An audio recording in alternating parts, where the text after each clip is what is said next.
Dalam sebuah keluarga, pernikahan antara seorang yang berkulit hitam dengan seorang yang berkulit putih. Perhatikan sifat-sifat yang tampak pada anggota keluarga tersebut. Dalam keluarga, kita dapat menemukan persamaan maupun perbedaan sifat-sifat yang tampak antar anggota keluarga. Fenomena persamaan dan perbedaan antar anggota keluarga akan kalian pelajari pada bab pewarisan sifat.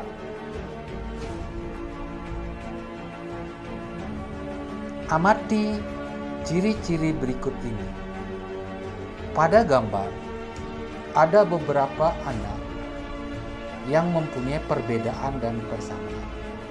Ada rambut keriting, ada rambut lurus, ada hidung mancung, ada hidung pesek, dan lain sebagainya. Sebenarnya, yang diturunkan oleh kedua orang tua kepada anak-anaknya bukanlah sifat rambut keriting atau lainnya. Lalu, apa sebenarnya yang diwariskan? Sifat yang diwariskan berupa informasi genetis yang disebut gen. Kali ini kita akan mempelajari tentang gen dan kromosom yang terkait dengan materi pewarisan sifat.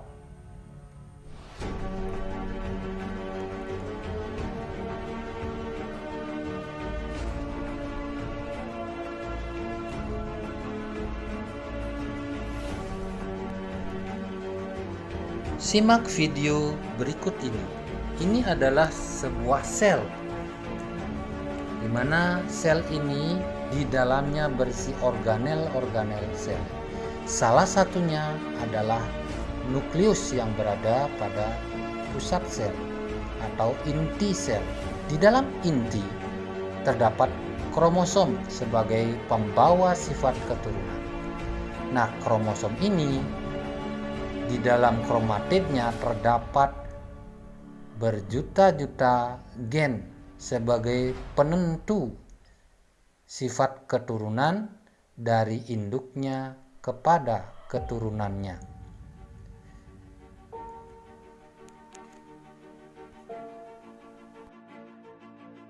Oke anak-anak, kita perjelas lagi video yang tadi sudah anak-anak tonton, bahwa ini adalah sebuah inti sel yang di dalamnya berisi kromosom, di mana kromosom itu merupakan faktor genetis pembawa sifat keturunan. Secara lebih mendetail lagi kita akan lihat ini adalah inti sel. Di dalam inti sel itu terdapat kromosom, kalian bisa perhatikan ini. Kemudian kromosomnya ini mempunyai kromatid, mempunyai lengan ya. Dengan lengan itu, pada lengan itu terdapat gen-gen yang berbentuk spiral. Nah, ini gen inilah merupakan substansi genetis penentu sifat keturunan yang tersimpan dalam satu wadah yang disebut dengan lokus. Ini gambar kromosomnya. Salah satu lengannya itu berisi untaian dari gen, digambarkan seperti itu. Sekarang kita lihat bagian-bagian dari kromosom. Nah, kromosom itu mempunyai bagian-bagian. Yang pertama adalah kromatid yang terdiri dari 4 lengan. Kemudian yang kedua itu adalah sentromer. Yang ketiga, sentromer itu adalah bagian pusatnya dari kromosom itu. Yang ketiga itu adalah ada lengan pendek, kemudian ada lengan panjang.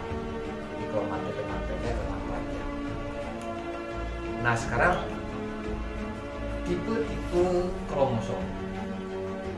Kromosom itu kalau dilihat dari letak sentromernya ada beberapa tipe. Yang pertama, sentromernya berada tengah-tengah antara lengan satu dengan yang lainnya. Ini yang dikenal dengan nama metasentrik. Kemudian yang kedua, sentromernya itu berada lebih mendekati lengan yang lainnya. Ini yang kita kenal dengan nama submetasentrik. Kemudian yang ketiga itu adalah sentromernya berada di ujung dari lengan atau kromatidnya. Ini yang kita kenal dengan nama telosentrik. Berdasarkan fungsinya, kromosom itu dibedakan dua. Yang pertama namanya kromosom tubuh atau autosom, di mana kromosom tubuh ini membawa ciri-ciri tubuh atau ciri-ciri sifat-sifat tubuh yang diturunkan dari induknya kepada anak-anaknya. Misalnya warna kulit, bentuk hidung, bentuk wajah, rambut dan sebagainya. Yang kedua itu namanya kromosom jenis kelamin atau sering disebut dengan gonosom. Kromosom jenis kelamin atau gonosom ini menentukan jenis kelamin dari keturunan. Ini yang menentukan apakah dia laki-laki atau perempuan. Nah, kalau kita lihat genotip, laki-laki itu adalah XY, atau kalau dalam hewan atau binatang itu adalah jantan. Kemudian kalau genotip dari perempuan itu adalah XX, atau kalau dalam dunia binatang itu adalah betina. Nah, ini simbolnya laki-laki atau jantan dan betina, simbol-simbolnya. Pada manusia itu mempunyai 23 pasang kromosom. Ini 23 pasang kromosom. Kalau kita lihat lebih mendetail lagi, seorang ayah itu mempunyai 46 buah kromosom atau 23 pasang. Seorang ibu juga punya 23 pasang kromosom atau 46 buah kromosom. Mana di sini setelah memproduksi sel sperma dan sel telur atau prosesnya namanya spermatogenesis dan oogenesis, maka terbentuk sel sperma yang haploid sebanyak 23 buah kromosom.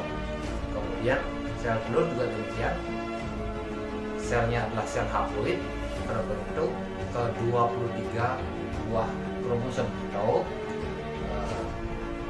23 kromosom. Nah, bila terjadi fertilisasi atau pembuahan, maka akan terbentuk sigot, di mana sigot ini mempunyai jumlah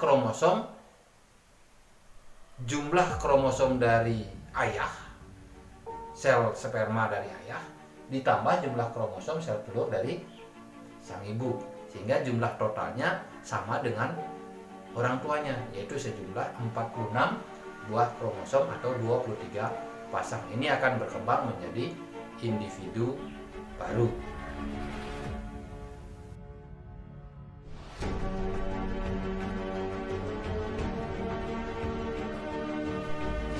Nah, sekarang kita akan lihat tentang hukum pewarisan sifat. Jadi, seorang ahli biologi yang bernama Gregor Johann Mendel melakukan percobaan, melakukan penelitian terkait dengan bagaimana sifat-sifat itu diturunkan dari induknya kepada keturunannya. Nah, beliau kemudian sampai pada satu hukumnya yang nanti dikenal sebagai hukum pewarisan sifat. Hukum pewarisan sifat. Pewarisan sifat dari induk kepada keturunannya itu yang kita kenal dengan istilah hereditas. Nah, ilmu yang mempelajari tentang hereditas itu kita namakan genetika. Jadi genetika itu adalah ilmu yang mempelajari tentang hereditas. Nah, karena penemuan inilah kemudian beliau Gregor Johann Mendel itu dijuluki sebagai bapak genetika. Nah, bagaimana model percobaan dari Gregor Johann Mendel ini? Kita lihat di sini bahwa Mendel menggunakan tanaman ercis atau kacang kapri, Pisum sativum. Kenapa beliau menggunakan kacang kapri sebagai bahan percobaan? Ada beberapa sifat. Yang pertama, memiliki pasangan sifat yang kontras. Yang pertama. Kemudian yang kedua, dapat melakukan penyambukan sendiri. Yang ketiga, mudah dilakukan penyambukan silang. Ya. Kemudian yang keempat, mempunyai daur hidup yang relatif pendek, artinya cepat dia berkembang. Kemudian yang kelima, menghasilkan keturunan dalam jumlah yang banyak variasinya, sehingga kita bisa pilah-pilah sesuai dengan keinginan kita. Dari percobaan Mendel ini melahirkan satu hukum Mendel, ya, hukum Mendel 1 dan hukum Mendel 2. Bagaimana bunyinya hukum Mendel itu? Yang pertama, bahwa setiap individu hasil persilangan mengandung gamet dari kedua induknya. Jadi bersifat haploid, bersifat diploid yang 2N. Misalnya induk jantan berwarna merah, itu M besar. M besar ini istilahnya adalah genotip, kombinasi dari gen. Dia selalu berpasangan, alela namanya pasangan. M besar berpasangan dengan M besar. Bisa juga M besar berpasangan dengan M kecil. Ini yang kita sebut sebagai alela. Jadi genotip, rumusnya. Kemudian yang betina, M kecil. Maka keturunannya memiliki gen M besar, M kecil. Yang kedua, bahwa pada proses pembentukan gamet, gen berpisah secara acak. Sering disebut sebagai hukum segregasi. Ya. Ini dikenal dengan hukum Mendel 1. Jadi M besar, M kecil akan berpisah menjadi dua, yaitu M besar dan M kecil.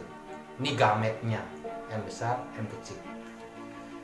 Yang ketiga, setelah dia berpisah, dia akan bergabung, ya. Pada proses pembuahan atau fertilisasi, gamet akan bertemu. Masing-masing gamet ini bertemu secara acak. Sering juga disebut dengan asortasi. Dikenal sebagai hukum Mendel 2. Nah, sekarang kita lihat beberapa contoh persilangan sesuai dengan hukum Mendel. Ada 3, Bapak akan kasih contoh persilangan. Yang pertama adalah monohibrid, yang kedua adalah intermediate, yang ketiga adalah kita mulai dari persilangan monohibrid. Persilangan monohibrid yaitu persilangan dengan satu sifat beda, misalnya warnanya yang berbeda, atau bentuk buahnya yang berbeda, atau tinggi batangnya yang berbeda, batang pendek dengan batang tinggi, warna merah dengan warna kuning itu misalnya. Itu satu sifat beda. Tanaman berbatang tinggi disilangkan dengan tanaman berbatang rendah. Ini contoh saja, contoh yang dilakukan oleh Mendel. Ternyata semua keturunannya atau F1 berbatang tinggi. Kita bisa lihat berbatang tinggi itu kita masukkan dalam sifat yang dominan. Dominan itu artinya dia menutupi sifat yang lain. Kalau kebalikan dari dominan itu resesif, tertutupi sifatnya. Jadi kalau kita lihat diagram persilangannya seperti ini, parental itu adalah orang tuanya yang berbatang tinggi. Kita tulis genotipnya T besar.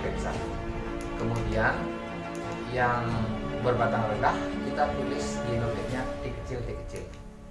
Nah, sekarang bagaimana gametnya sesuai dengan hukum 1 Mendel, yaitu hukum segregasi. Maka gametnya itu adalah T besar dan T besar. Kemudian yang berbatang rendah T kecil dan T kecil. Jadi terpisah dia. Ya. T besar dan T besar, kemudian yang rendah berbatang rendah T kecil dan T kecil. Nah, ini kita tuliskan satu saja, ya. Bagaimana sekarang hasilnya, filialnya, hasil keturunannya? F1 filial pertama, keturunannya itu akan menghasilkan T besar, T kecil, gabungan antara gamet tersebut. Jadi semua keturunannya mengandung T besar. Karena T besar itu dominan, maka sifat yang muncul atau fenotip itu sifat yang muncul itu adalah tanaman berbatang tinggi. Oke, sekarang kita lihat selanjutnya. Jika sesama F1 disilangkan dengan F1 yang lain, ya, maka kita akan lihat bagaimana hasilnya. Parental itu orang tuanya, jadi induknya itu adalah F1 yang tadi, yaitu T besar T kecil. Kita silangkan dengan T besar T kecil, kita tulis gametnya adalah, kalau T besar T kecil berarti gametnya T besar T kecil. Kemudian sebelahnya T besar T kecil, gametnya juga T besar T kecil, sama gametnya. Nah, bagaimana hasilnya filial kedua, keturunan berikutnya, keturunan kedua. Nah, ini tabelnya. Jadi kalau kita menggunakan tabel ini sama dengan kita menggunakan tabel perkalian pada matematika. Jadi kita tinggal menjodohkan saja T besar dengan T besar, hasilnya T besar T besar. T besar dengan T kecil, hasilnya T besar T kecil. T kecil dengan T besar, hasilnya T besar T kecil. T kecil dengan T kecil, hasilnya T kecil T kecil. Nah, ini genotipnya. Fenotipnya, genotip itu adalah rumusnya, simbol-simbolnya. Fenotip itu sifat yang muncul. Kalau dia genotipnya mengandung T besar, maka sifat yang muncul itu adalah berbatang tinggi. Nah, kalau dia tidak mengandung T besar, maka dia berbatang rendah. Jadi di sini kalau kita lihat fenotipnya, ada 3 berbatang tinggi dan 1 berbatang rendah.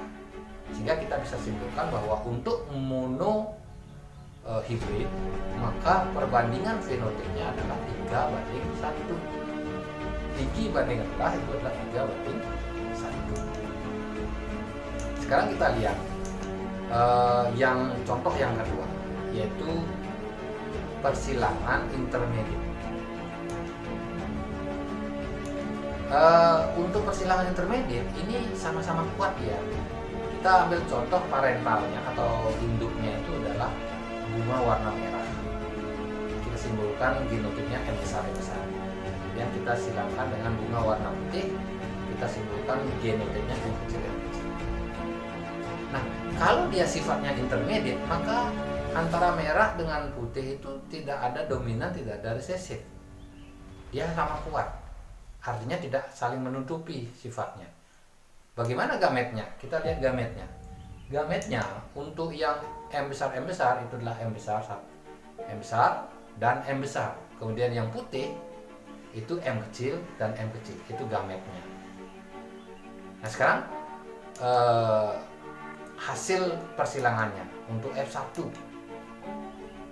Nah, kenapa dia hasilnya merah muda? M besar, M kecil. Karena M besar tidak menutupi M kecil dan M kecil tidak menutupi M besar. Jadi sama kuat ya. Ini yang kita sebut sebagai persilangan intermediate. Sama kuat. Akan menghasilkan campuran antara kedua warna tersebut. Nah, sekarang bagaimana kalau F1 ini kita jadikan parental ya. Jadi kita silangkan sesama merah muda, M besar M kecil disilangkan dengan M besar. Bagaimana hasil berikutnya? Kita akan lihat gametnya. Kalau ini M besar dan M kecil gametnya, kemudian yang sebelahnya M besar dan M kecil sama. Kita akan lihat hasilnya. Filial yang kedua dari diagram persilangan intermediate ini. Nah, ini diagramnya sama seperti tadi juga, sama penggunaannya seperti penggunaan diagram perkalian pada matematika. Jadi M besar dengan M besar menghasilkan M besar. M besar dengan M kecil menghasilkan M besar M kecil, M kecil dengan M besar menghasilkan M besar M kecil, M kecil dengan M kecil menghasilkan M kecil M kecil. Itu genotipnya. Nah, dari genotip itu kita bisa lihat fenotip. Kalau dia mengandung M besar, itu berarti dia merah muda. Kalau dia mengandung M besar dan M kecil. Kalau dia mengandung M besar saja, berarti dia merah. Kalau dia mengandung M kecil saja, berarti dia putih. Jadi kita bisa lihat perbandingan fenotipnya adalah merah berbanding merah muda berbanding putih, itu akan menghasilkan 1 berbanding 2 berbanding 1. Ini contoh diagram persilangan heterogen. Bagaimana kalau kita ambil contoh yang berikutnya, yaitu persilangan dihibrid. Persilangan dihibrid ini merupakan persilangan dengan 2 sifat beda.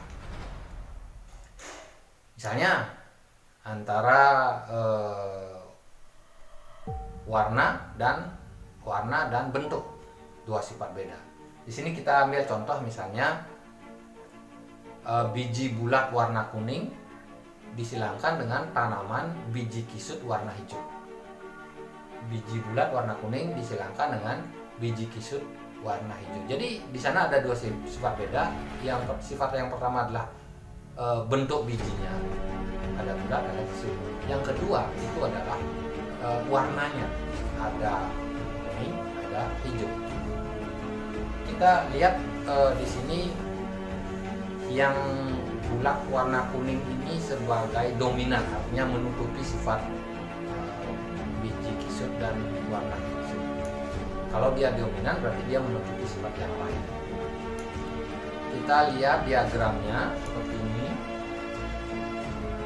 Yang sebagai parental itu adalah biji bulat warna kuning, B besar, B besar, K besar, K besar. Kemudian disilamkan dengan biji kisut warna hijau, B kecil, B kecil, K kecil, K kecil. Bagaimana gametnya? Gametnya kita bisa lihat bulat warna kuning itu gametnya adalah B besar, K besar. Ada 4 gamet, B besar, K besar, B besar, K besar, B besar, K besar, B besar, K besar. Jadi sama, kita tuliskan 1 saja. Yang kisut hijau juga B kecil, K kecil. Sebenarnya ada 4 di sana. Jadi kombinasi antara gen-gen tersebut sesuai dengan hukum 1 meter. Sekarang kita lihat hasilnya. Filial pertama itu akan menghasilkan B besar, B kecil, K besar, K kecil.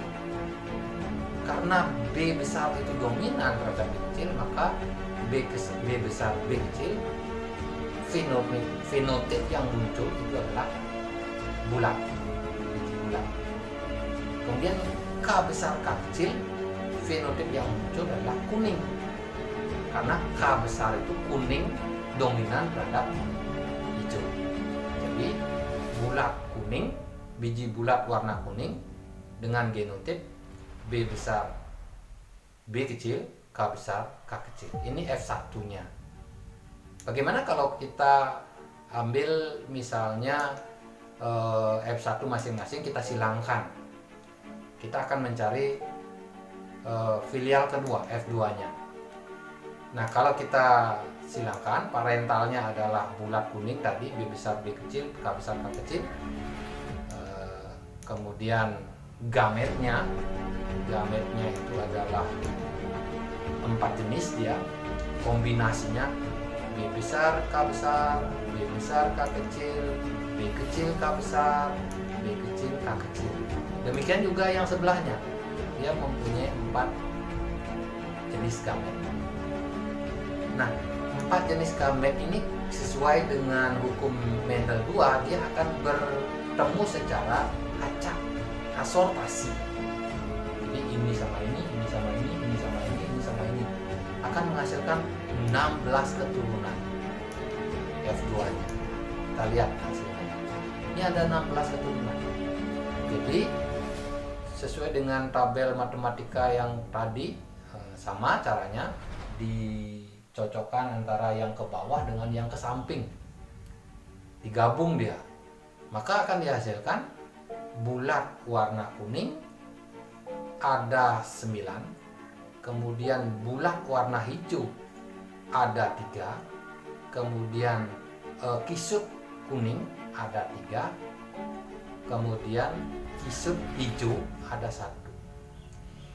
Inilah hasilnya parental kedua, filial kedua, keturunan kedua dari persilangan dihibrida tadi.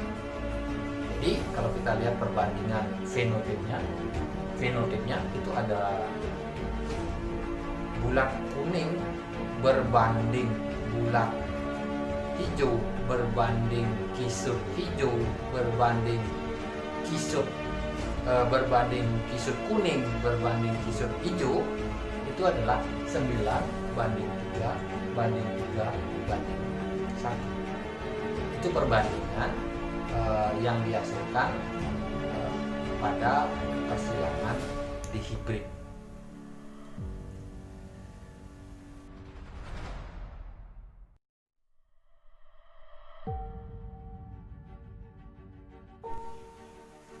Oke, sekarang kita lanjut dengan kromosom terpaut seks. Jadi ada kromosom yang terpaut pada kromosom seks, itu terpaut pada gen X. Gen X ini yang nanti membawa satu kelainan yang diturunkan dari induknya kepada anak-anaknya, atau dari orang tua kepada anak-anaknya. Beberapa sifat atau beberapa kelainan yang dipengaruhi oleh kromosom terpaut seks ini, yang pertama adalah buta warna, yang kedua adalah albinisme, yang ketiga adalah hemofili. Buta warna jika orang tuanya salah satu buta warna atau kedua-duanya, maka kemungkinan besar anak-anaknya itu akan mengalami buta warna.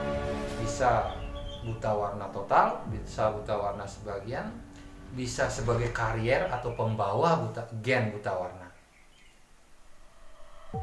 Kemudian yang kedua albinisme. Albinisme itu satu sifat di mana warna kulitnya berbeda dari warna biasanya. Sering disebut sebagai albino. Albinisme ini juga dipengaruhi oleh kromosom seks, terpaut seks. Ya. Jadi albinisme ini karena sel dalam kulitnya itu mengalami kelainan, jadi dia tidak mempunyai pigmen.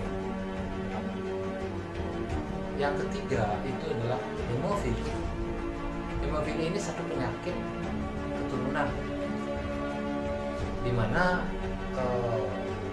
darahnya tidak bisa membeku apabila mengalami luka. Jadi dia akan terus mengalir, ini bisa menyebabkan kematian. Hemofili jika orang tuanya salah satu penderita atau kedua-duanya hemofili, maka yang ibunya misalnya pembawa atau karier hemofili, yang bapaknya itu adalah pembawa, adalah penderita, maka kemungkinan anak-anaknya akan menderita hemofili juga. Kemudian salah satunya kemungkinan akan letal kalau dia gen yang bertemu itu adalah gen homozigot resesif.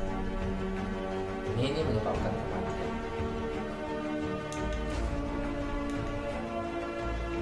Kita lanjut mengenai golongan darah pada manusia. Kalau kita lihat golongan darah pada manusia, ada beberapa sistem golongan darah. Ada sistem rhesus, ada sistem MN, ada sistem ABO. Nah, kita akan bahas sistem ABO-nya. ABO itu golongan darah A, golongan darah B, golongan darah AB, dan golongan darah O. Jadi dalam genetika disimbolkan dengan menggunakan 3 alel, jadi IA, IB, dan I0 atau IO. Bagaimana kemungkinan genotipnya? Jadi dari 3 alel ini muncul 4 golongan darah. Golongan darah A kemungkinan genotipnya adalah IA, IA atau IA, I0. Golongan darah B, IB, IB atau IB, I0. Golongan darah AB, IA, IB. Golongan darah O, I0, I0 atau IO, IO. Ini kemungkinan genotip dari orang yang bergolongan darah A, B, AB atau O. Nah sekarang kalau kita simulasikan, bagaimana jika orang bergolongan darah A menikah dengan orang bergolongan darah AB? Apa kemungkinan anak-anak golongan darah dari anak-anak? Ini contoh saja. Misalnya kemungkinan pertama golongan darah A orang tuanya itu genotipnya IA, IA. Kemudian yang lagi satu sang ibu genotipnya IA, IB. Kalau ini dipasangkan antara alel-alel golongan darah ini, maka akan dihasilkan IA dengan IA, IA dengan IB, IA dengan IA, IA dengan IB, sehingga menghasilkan empat kemungkinan: golongan darah AB, golongan darah A, golongan darah A, kemudian golongan darah AB. Ada 2 kemungkinan, bisa kemungkinan yang golongan darah AB atau golongan darah A. Bagaimana jika kita lihat kemungkinan kedua? Jika bapaknya IA, I0 dan ibunya IA, IB, maka kemungkinan golongan darahnya seperti pada tabel. Kemungkinan IA, IA menjadi A, IA, IB menjadi AB, IA, IO menjadi A, IB, IO berarti menjadi B. Jadi kemungkinan golongan darah yang apabila bapaknya A, ibunya AB, kemungkinan golongan darah anak-anaknya adalah AB, A, dan B. Tidak mungkin golongan darah O. Nah ini agar dipahami. Ini yang terakhir, bahwa semua yang sudah ditemukan oleh Mendel kemudian diterapkan dalam kehidupan untuk penerapan teknologi ilmu pengetahuan, maka diperoleh satu cara untuk bagaimana menghasilkan bibit unggul, baik itu pada tanaman maupun pada hewan. Jadi penerapan genetika dimanfaatkan untuk mencari varietas-varietas unggul, varietas-varietas yang baru, yang lebih unggul. Ini yang kita sebut sebagai penerapan genetika dalam pemuliaan tanaman. Banyak kita lihat, ada sapi unggul, ada kambing, ada ayam broiler yang bisa menghasilkan pedaging dalam waktu yang cepat. Ada buah-buahan, tanaman buah-buahan yang bisa menghasilkan buah. Ada padi unggul yang bisa dalam waktu 3 bulan sudah panen dan tahan penyakit, kemudian bulirnya besar. Ada juga jagung, ada juga babi yang bisa menghasilkan pedaging, ada ayam pedaging, dan masih banyak lagi. Nah inilah penerapan genetika dalam pemulihan tanaman dan hewan untuk memperoleh bibit unggul yang kita harapkan. Demikian terkait dengan materi pewarisan sifat. Semoga bermanfaat bagi kita.